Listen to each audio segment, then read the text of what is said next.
Vikao kama hivi ndugu zangu ni vikao muhimu sana katika maisha ya Muislamu. Ni vikao ambavyo vinarekebisha tabia zake Muislamu, inarekebisha ibada zake, inarekebisha uhusiano wake na Mungu wake, ili atakapokwenda mbele ya Mungu atakwenda akiwa salama salmini. Yule ambaye anayekaa mbali na vikao kama hivi, anasikia kuna kongamano kama hili, kuna darsa msikitini, kuna muhadhara, shekhe amekuja, huyu anahatarisha maisha yake ya duniani na kesho akhira. Na siku ya kiyama atakuwa na maswali ya kujibu. Ataulizwa na Mwenyezi Mungu, mbona hukufanya matendo fulani? Mbona ulikuwa hujui vitu fulani katika dini? Na mashekhe walikuja wakitoa mawaidha, mashekhe walikuja kuwakumbusha, mashekhe walikuja kuwatahadharisha. Mtu kama huyu kwa kweli atajibu kitu gani? Sasa mimi kwa muda wa nusu saa ambaye nimepewa hapa, ndugu zangu, leo sisi kwa kweli Waislamu tumegawanyika duniani. Leo kama leo katika mji wetu wa Isiolo hii mfano, watu wanaishi pamoja katika mji mmoja, tunaswali katika msikiti mmoja, tunakula sinia moja, lakini nyoyo zetu zimetofautiana hapa. Kila mmoja anamwangalia mwenzie kwa macho tofauti. Na kwa sababu ya wakati ni nusu saa, nitakwenda moja kwa moja zile sababu ambazo imesababisha hii umma kugawanyika. Ile mgawanyiko iliyoko katikati yetu ni sababu nyingi ambayo imesababisha hiyo. Sababu ya kwanza, tumegawanyika katika msingi wa ukabila. Kuna baadhi ya watu bado wana fikra za kijinga ya watu wa zamani, za jahiliya. Anaona yeye kabila yake ni bora kuliko kabila ya watu wengine, na anajisifu hasa mbele ya watu.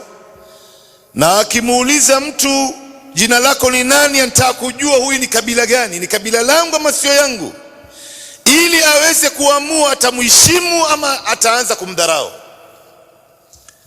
Na kabila yako ndugu yangu hauwezi kwenda naye mbele ya Mungu, wala siku ya kiyama hautaulizwa wewe ni kabila gani.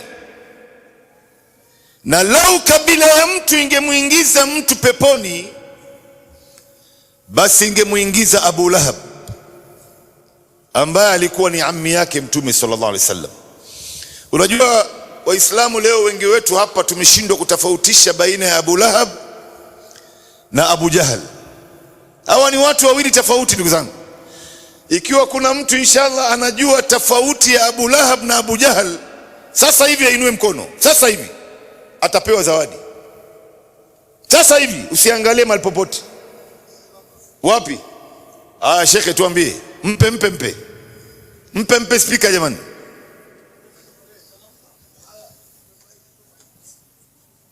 Mpe mic, sio speaker.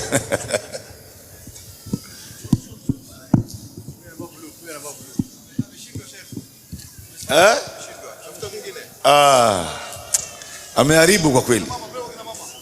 Sasa wengine kule. Okay, wacha tumpe ule binti katikati pale. Una binti ameinua mkono, lakini bila shaka utakuwa hujaangalia kwenye simu. Man ghashana falaysa minna. Mtu yoyote mwenye kutuhadaa, mwenye kutudanganya si katika sisi. Assalamu alaikum wa rahmatullahi wa barakatuh. Wa alaikum assalam wa rahmatullahi wa barakatuh. Abu Jahal alikuwa anamkataza Mtume sallallahu alaihi wasallam kupreach da'wa, na Abu Lahab alikuwa ni ammi yake Mtume sallallahu alaihi wasallam. Mtume alipatwa na taabu na shida vile Abu Lahab radhiallahu anhu alimwacha Mtume sallallahu alaihi wasallam katika shida vile yeye na mkewe Khadija radhiallahu anha. Okay. Sasa hiyo yote ni kweli. Hawa wote wawili walikuwa ni maadui wa Mtume. Hiyo hatukatai, lakini tunataka utofautishe huyu Abu Jahal anaitwa nani? Abu Lahab haiwezi kuwa radhiallahu anhu. Ule alikufa katika ukafiri. Huyu Abu Lahab ndio huyo Abu Jahal na kama ni tofauti tupe majina yao tofauti. Ndio hiyo tunataka sisi. Upewe zawadi sasa hivi. Abu Lahab ni ahami yake Mtume anaitwa nani? Anaitwa nani? Okay, kwa sababu ya wakati ndugu zangu, hawa ni watu wawili tofauti.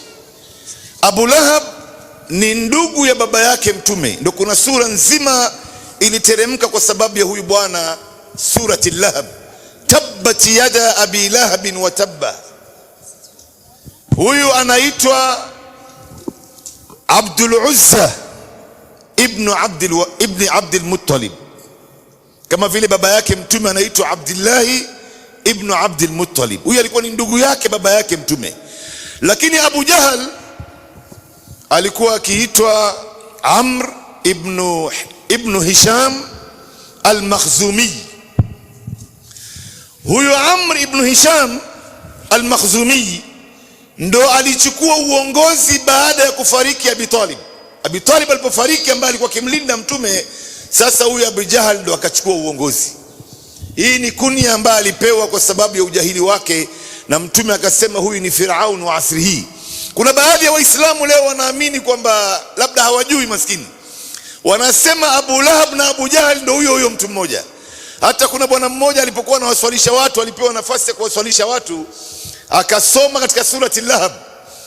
Alipoanza kusoma akasema tabbat yada abi jahalin wa tabb. Watu akamwambia Abu Lahab, akarudia tena tabbat yada abi jahalin wa tabb. Kumbe huyu na huyu ni mtu tofauti. Sasa lau ukabila wa mtu ungemuingiza mtu peponi, ingeanza na ami yake Mtume huyu ambaye ni Abi Lahab. Alikuwa ni karibu wa Mtume huyu, lakini atakwenda kuwa kuni katika moto wa Jahannam.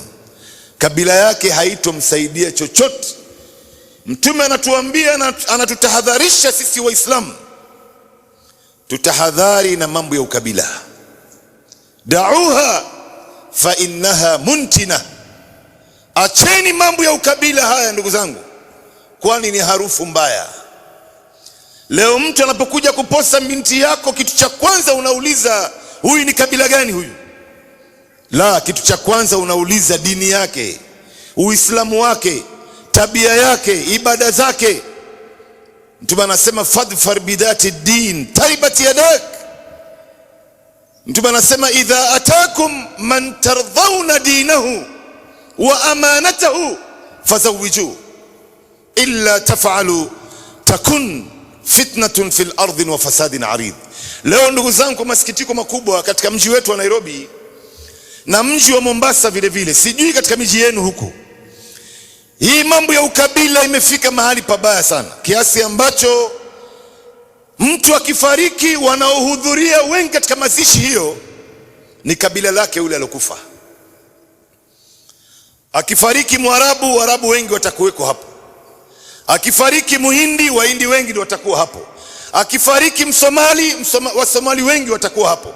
Akifariki Waborana wengi ndio ambao watahudhuria hapo, kuonesha wazi kwamba mambo ya ukabila haya tumeyaweka mbele. Na hivyo hivyo katika harusi, kuna harusi ambao utajua wazi hii ni harusi ya Waarabu, na utajua wazi hii ni harusi ya Wasomali, na utajua wazi kwamba hii ni harusi ya Wahindi. Mambo ya ukabila ni kitu gani ndugu zangu? Mtume wa sallam ametukanya sisi tuache mambo ya ukabila ndugu zangu.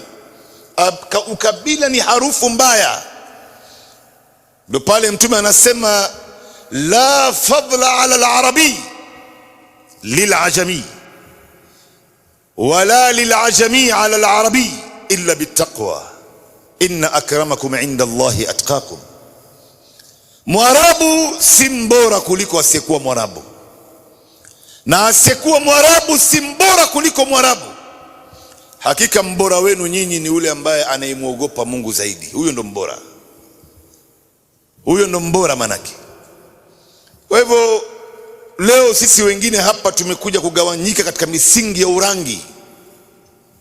Tunaangaliana hapa, huyu ni rangi yangu ama sio rangi yangu, au huyu rangi yangu tofauti, huyu mweusi, huyu mwingine mweupe, huyu mwingine mwekundu, huyu mwingine chai ya rangi, huyu mwingine rangi yake ya mihadarati. Sasa rangi yako ni kitu gani ndugu zangu? Hii ni rangi tu. Sisi mwili wote huu unafanya kazi sambamba. Damu yako inaweza ikaniokoa mimi na damu yangu inaweza kukuokoa wewe, na rangi zetu ni tofauti. Na hivyo hivyo figo langu inaweza ikachukuliwa ukaekewa wewe na yako ikaekewa mimi, na sisi wote hapa rangi zetu ni tofauti. Sisi ni binadamu tu.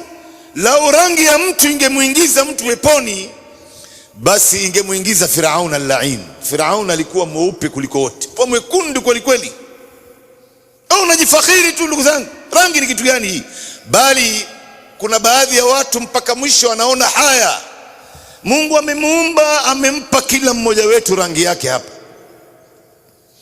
na anajua kwamba hii rangi ndio ambayo inakupendeza.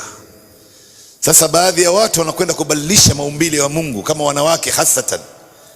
Anaona hii rangi nyeusi hainifai, anataka kuwa mweupe, anataka kuwa mwekundu, anataka kuwa rangi ya chai ya rangi. Kumbe hajui bwana, black is beauty. Mtu yoyote ambaye ni mweusi, wallahi hakuna rangi inayopendeza kama mweusi. Na kuna leo madaktari wanakubaliana kwamba hata kuna baadhi ya maradhi kama ya ngozi haiwashiki watu weusi, inawashika wale watu ambao ni weupe. Kwa hivyo ni rangi tu hii ndugu zangu. Baadaye umri wako ukishakwenda, hii rangi itakuja kuchakaa, uwe mweupe uwe mweusi. Mtume anasema mtu mweusi si mbora juu ya mtu mweupe, na mtu mweupe si mbora juu ya mtu mweusi. Aliyekuwa mbora katika nyinyi ni yule ambaye anamcha Mola wake, huyo ndo mbora katika nyinyi. Leo ndugu zangu, tumegawanyishwa katika misingi ya makundi kundi. Leo tunakaa katika vikao kama hivi, tunaswali katika msikiti mmoja, tunakula sinia moja, tunaishi mtaa mmoja, katika mji mmoja, katika nchi moja, lakini nyoyo zetu zimetofautiana hapa. Kila mmoja anamwangalia mwenzie kwa macho tofauti. Huyu anamwangalia huyu kwamba yeye ni sufia, na huyu mwingine anamwangalia mwenzie kwamba huyu ni jamaati tabligh. Huyu mwingine anamwangalia huyu kwamba huyu ni wahabi, huyu mwingine ni tijani, huyu mwingine nakshbandi, huyu mwingine ni salafia jadida, na huyu mwingine ni hizbu tahrir, na huyu mwingine ni ibadhia. Sasa mtume alikuwa kundi gani jamani katika makundi yote haya? Mtume alikuwa ni Muislamu. Wakati mtume alipokuwa yuko duniani, hakuna majina ya makundi kundi haya yalikuwepo ndugu zangu.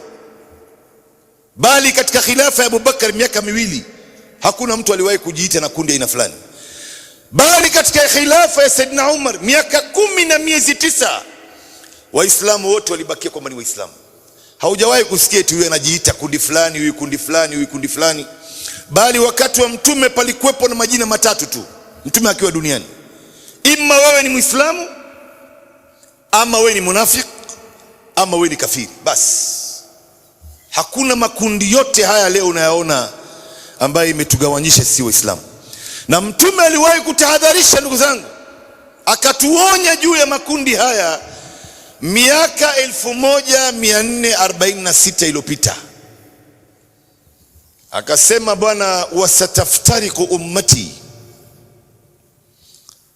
ala 73 firqa, umma wangu utagawanyika makundi 73. Mtume alitahadharisha, na ni kweli leo yameshatokea haya.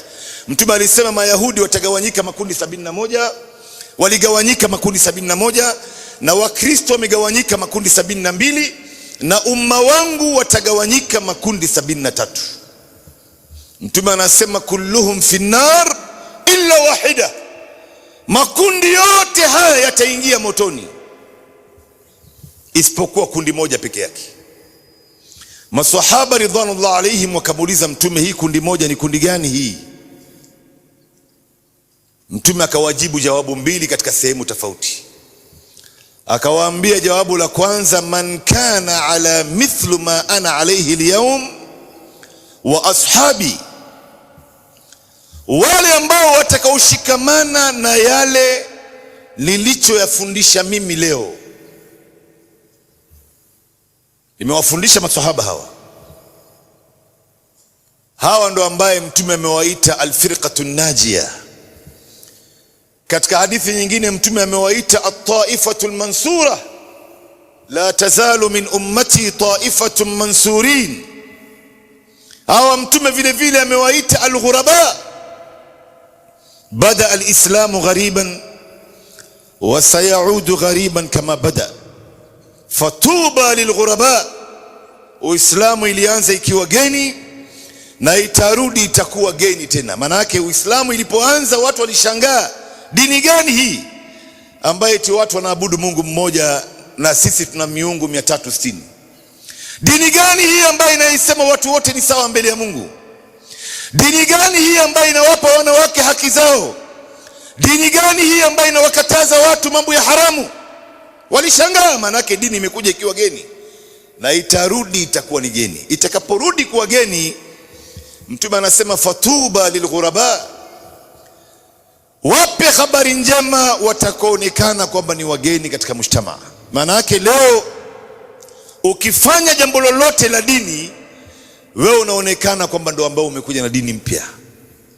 Na wale ambao leo wanaofanya mambo ya uzushi na mambo kinyume na dini, hao ndo ambao wanaonekana leo wanafanya mambo ya dini. Sasa Mtume anasema wapeni habari njema watakaoonekana kwamba ni wageni katika jamii zao.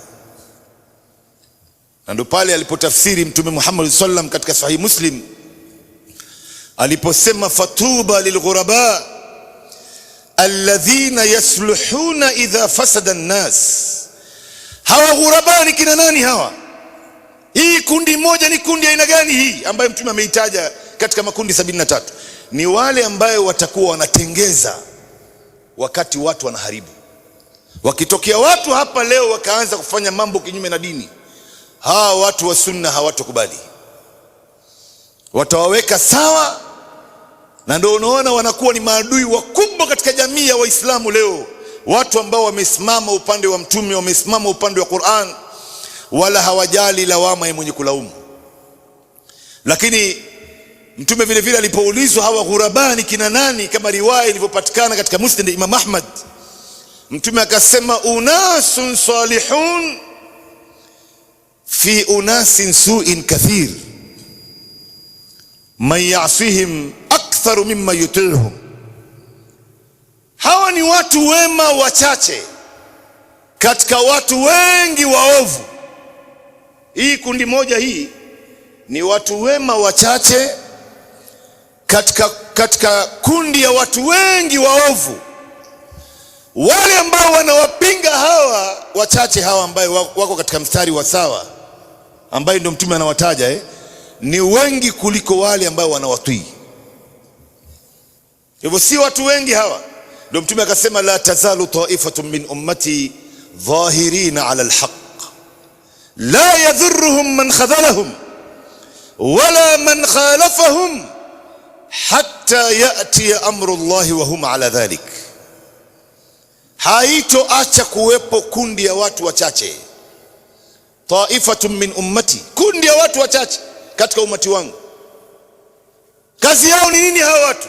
Dhahirina ala alhaq, watakuwa wanawaeleza watu Uislamu khalis, wanawaeleza watu ukweli, hawatoficha hiyo.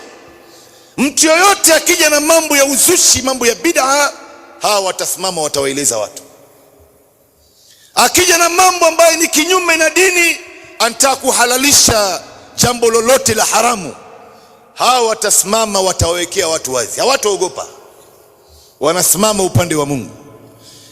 Mtume anasema la yadhurruhum man khadhalahum, hawa watu ambao wanawadhalilisha watu kama hawa hawawezi kuwadhuru, hatta ya'ti amru Allahi wa hum ala dhalik, mpaka Mwenyezi Mungu Subhanahu wa Ta'ala ataisimamisha haki yake.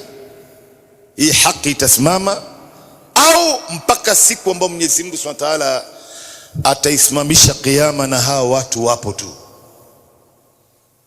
Kwa hivyo hii mambo ya kugawanyika katika makundi, ndugu zangu, sisi sote hapa ni Waislamu.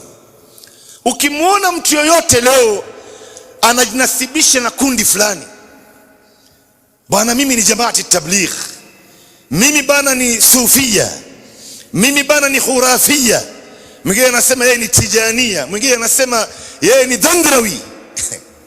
Sasa mtume alikuwa kundi gani katika makundi haya? Ndugu zangu, haya makundi yote yanafaa kubebwa yakatupwa ndani ya takataka huko. Muislamu anapoongea nitakana aongee kama sisi, mimi ni Muislamu jamani, mimi sio kundi fulani. Haya makundi yamekuja kutugawa sisi ndugu zangu, na Mwenyezi Mungu anamuonya mtume ndani ya Qur'an. Anamwambia mtume, innal ladhina farraqu dinahum wa kanu shi'a lasta minhum fi shay, wale ambao wameigawa dini wakawa makundi, Mwenyezi Mungu anamuonya mtume, anamwambia wewe si miongoni mwao. Imamu Swabuni katika Safa Tafasir anatafsiri aya hii, anasema lasta minhum fi shay. Mwenyezi Mungu anamuonya mtume, anamwambia kaa mbali na watu wa makundi hawa, si miongoni mwa watu wako hawa.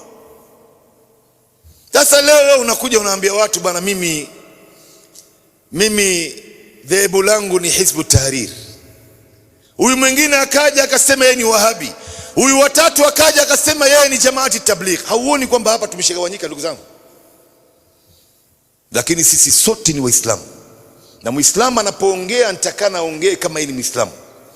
Mwenyezi Mungu anasema waman ahsanu qawlan mimman daa ila Allahi wa amila salihan wa qala innani minal muslimin. Ni maneno gani mazuri? Waman ahsanu qawlan mimman daa ila Allahi, kuliko ule mtu ambaye analingania kwa Mwenyezi Mungu, anaamrisha mema na anakataza maovu. Bi Aisha radhiyallahu anha anasema hadhihi al-aya nazalat lilmuadhinin, hii aya iliteremka rasmi kwa wale watu ambao wanaadhini msikitini. Lakini wanazuoni wakatafsiri vile vile ni mtu yote ambaye anaamrisha mema na anakataza maovu, kisha akatenda matendo mema, wa amila saliha wa qala innani minal muslimin, akasema mimi ni miongoni mwa Waislamu, sio mimi ni kundi fulani ama ubini fulani. Hapana, mimi ni miongoni mwa Waislamu jamani. Ndio unaona maswahaba ridwanullah alaihim, jambo lolote ambayo ilikuwa inakuja kuwagawa wao waliishughulikia mpaka wakaiondoa nje. Kwa hivyo wewe bado unang'ang'ania kundi lako, kundi yako hii, wewe shikamana na watu ambao wanaoshikamana na Bwana Mtume sallallahu alaihi wasallam. Umewaona hawa ndio ambao wanatafsiri Qur'ani inavyotakana kutafsiriwa, wanazifuata sunna khalis ya Bwana Mtume, hawaongezi kitu ndani wala wapunguzi. Shikamana na hawa watu, usiwaache hawa watu, usikose kuwasikiza watu kama hawa. Hawa ndio ambao watakuelekeza mpaka peponi. Usishikane na watu wengine ambao leo wanaongeza vitu, wanajinasibisha na makundi haya. Tena mtu anajisifu mbele ya watu, wala haoni haya kwamba yeye ni kundi fulani, kwamba yeye ni kundi fulani. Mwenyezi Mungu Subhanahu wa Ta'ala anasema inna hadhihi ummatukum ummatan wahida wa ana rabbukum fa'budun, hakika umma wenu huu ni umma mmoja na mimi ni Mola wenu mmoja peke yake, ni abuduni.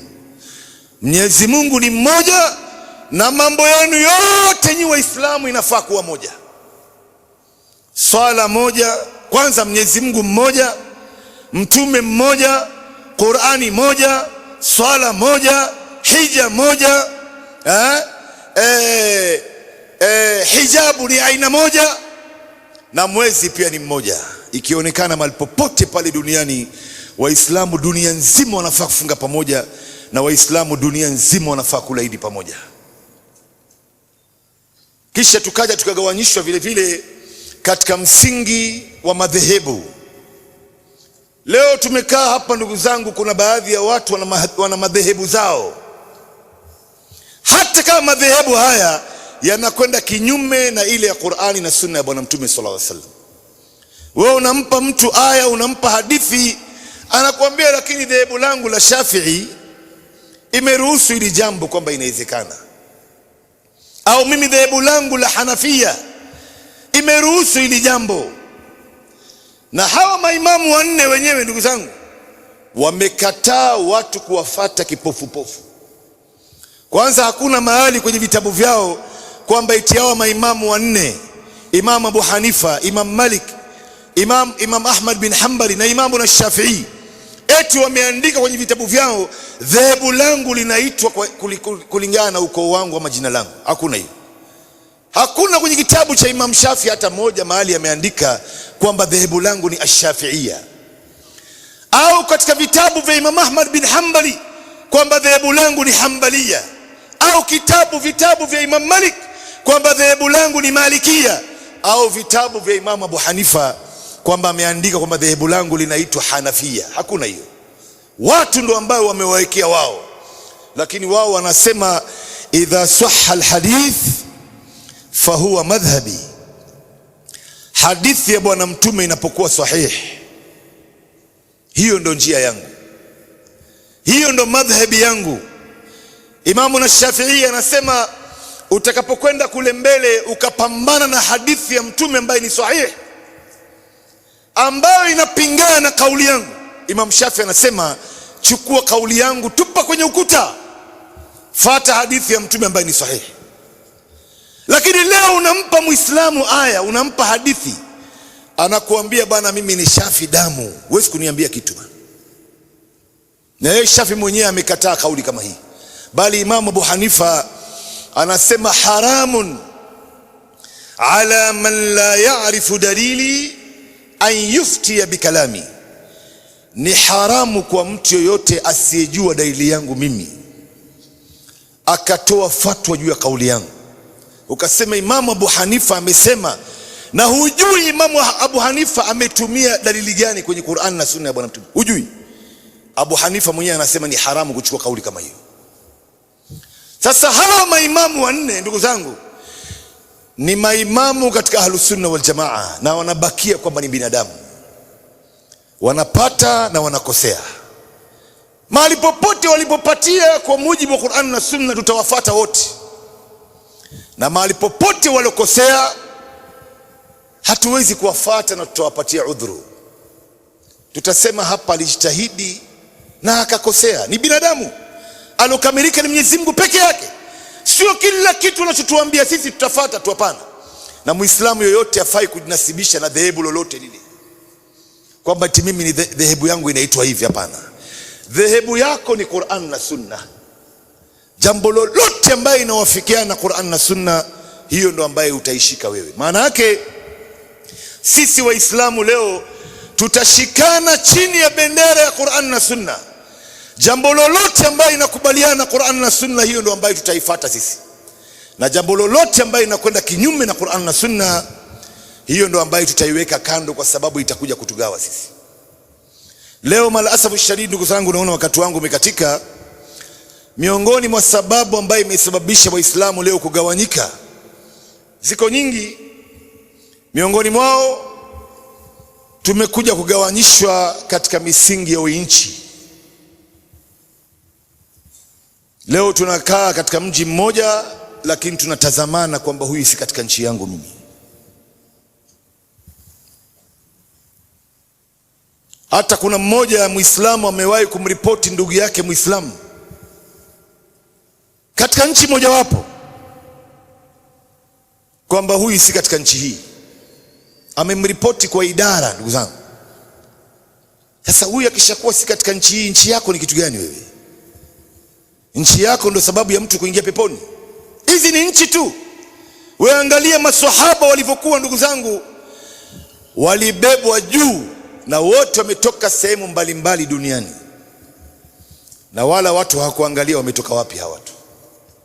Ukimwangalia Bilalul Habashi, Bilal bin Rabah, ametoka katika nchi ya Ethiopia na akapewa jukumu iliyokuwa kubwa katika majukumu ya Uislamu katika ibada, jukumu la akawa ni muadhin wa Mtume sallallahu alaihi wasallam. Yeye ndo aliadhini mara ya kwanza alipopanda juu ya Kaaba, na makuraishi wengine wote wako pale, kina Saidna Umar, kina Abu Bakar, kina Uthman bin Affan, kina Khalid bin Walid, kina Ka'ka bin Amr, hawakupewa hiyo nafasi. Muadhin wa Mtume huyu ametoka Habash, hakuangaliwa kwamba huyu ni nchi gani huyu, hapana, ameangaliwa imani yake. Salman al-Farisi ametoka katika nchi ya Furs, ndugu zangu, wala hakiangalia hiyo. Na aliwahi kutoa rai huyu Salman katika vita vya Khandak kwamba unaonaje ya Rasulullah, maadui hawa wanakuja wengi, wameungana, kwa nini tusichimbe handaki hapa? Na wakati huo kuna Saidina Umar ambaye watu wenye akili ya hali ya juu, kina Saidina Ali na wengineo, kina Abubakar, na Mtume wa sallam akachukua rai ya Salman al-Farisi, ikaanza kuchimbwa handaki. Ametoka Fursi huyo maana. Kisha kuna Hudhaifa ibn al-Yaman ametoka Yemen. Tena huyu alikuwa ni musirru nabii sallallahu alaihi wasallam, siri zake zote Mtume akimwambia Hudhaifa ibn al-Yaman, hamwambia Abubakar wala Umar wala Uthman wala Ali wala masahaba wengine, anamwambia Hudhaifa, mpaka yale siri zake zote nyingine hata ya ndani ya nyumba yake Mtume akimwambia Hudhaifa. Na Mtume aliwahi kumwambia Hudhaifa, katika maswahaba hawa ni nani ambaye ni wanafiki? Wako 12. Hudhaifa alikuwa anawajua kwa jina, fulani ni munafik, fulani ni munafik, fulani ni munafik, lakini hajawahi kuwaambia watu. Mtu akifa watu wanaangalia Hudhaifa ibn al-Yaman atamswalia huyu mtu ama hawezi kumswalia. Wakimuona Hudhaifa hamswali, wao vile vile wengi wanaondoka wanaenda zao. Walikuwa wanajua hiyo, na akimswalia wanajua kwamba huyu ni mtu wa sawa. Suhaib ar-Rumi, huyu bwana ametoka katika nchi ya Rome, ni Mwarabu lakini alikuwa kiishi Rome, ana uraia wa Rome. Rome maana yake ni Italy ndani ya Europe. Na huyu ndo mtu wa mwisho kuhama Maka kwenda Madina kwa sababu ya dhulma ambayo aliwahi kufanywa na Makuraish. Sasa hizi nchi zetu ndugu zangu ni nchi za dunia tu, kuonesha tu mtu ametoka wapi ili apate kujulikana sehemu yake, asili yake, lakini sio kitu ambacho inaweza ikamfanya Muislamu agawanyike na Muislamu mwenzake. Leo mtu anakuja anaongea anasema bana mimi ni American Muslim. Sasa ukishakuwa American Muslim ndio kitu gani? Ndio janna hiyo? Mwenyezi Mungu anasema inna khalaqnakum min dhakarin wa untha waja'alnakum shu'uban wa qabaila lita'arafu inna akramakum 'inda Allahi atqakum. Hakika sisi tumewaombeni kutokana na mwanamume na mwanamke ambaye ni Adam na Hawa, waja'alnakum shu'uban, tukawajalia mataifa, wa qabaila, na makabila tofauti tofauti, litaarafu, bas ili mpate kujuana tu, si mpate kupigana wala kugawanyika wala kuonesha kama fulani ni mtu bora kuliko mwingine. Inna akramakum 'inda Allahi atqakum, hakika mbora wenu mbele ya Mungu ni yule ambaye anamuogopa Mwenyezi Mungu Subhanahu wa Ta'ala. Kwa hivyo mpaka hapa ndugu zangu, kila mmoja wetu nitakana achunge umoja ya Waislamu. Umoja wetu ni msingi katika dini hii, na jambo lolote ambayo inatugawa sisi kutokana na Qur'an na Sunna ya Bwana Mtume, hiyo ndo ambayo tunafaa tuipige vita, tuitupe nje. Tutashikamana chini ya Qur'an na Sunna ala fahmi salaf na salih, kwa namna wema waliotangulia walivyofahamu, ndo sisi naye tutafuata.